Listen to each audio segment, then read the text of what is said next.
We learned about different types of event like click, moving your mouse or typing. In this video, we'll go ahead and learn about how can we handle those events. So to start with, here we have a button element, and what we want is like if we click on this button, we see a message in the browser saying you clicked me. So to do that, we'll go ahead and write our code. Here we can see every element, in our case it is button, has an attribute called onClick, which accepts a function call. Here with this code, what do we mean is like whenever click happens on button element, call this function. And that's exactly what we wanted. So let's see. So when we click on this button, we can see the message, you clicked me. When we click again, we'll see the message again. So this is what is happening. Every time the event click is happening on button, this function is getting called. What if I want a different kind of event, like event where you are moving your mouse? So for that, you'll have to write on mouse move. When you save this file and refresh, you can see as soon as I start moving my cursor on button element, we can see the message console log is being printed.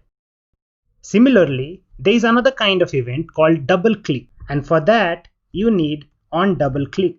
So if we refresh this again, if I just click, I don't see anything. If I click twice, I can see the message, you clicked me. So this is how we handle different types of event while writing inline event handlers. Please notice one thing. Whenever you are writing inline event handler in HTML itself, don't forget to use single quote inside a double quote. If you will be using double quote here, it will not work properly. Let's see. You can see when we are double clicking on it, we'll see a syntax error. So just keep that in mind. So these events are working properly for us, but there is one problem with this way of handling events. Nobody wants to write JavaScript code inside a string, and also writing multiple lines of code here will become a huge problem. Let's just remove this and go through a different way of handling events. So we have a dom.js file. So here we are selecting the element that is button on which the event will happen. So when we go ahead and look at this button in object form using console.dir, what we'll see is every element has special properties like on click. Similarly, they have something called on double click, and they also have another thing that we applied called on mouse move. So why not directly apply those methods right here by saying btn.onClick, and onClick accepts a function reference, so we can pass the function like this and say console.log you clicked me. And when we refresh this page and click on this button, we are able to see the same message. So in this way, what happens here, writing multiple lines of code is perfectly normal. I can go ahead and say alert. So when we click on this, we can see the message you clicked me and an alert box saying you clicked me again. So in this way, it becomes a lot more easier, and we can go ahead and apply different types of events like on double click.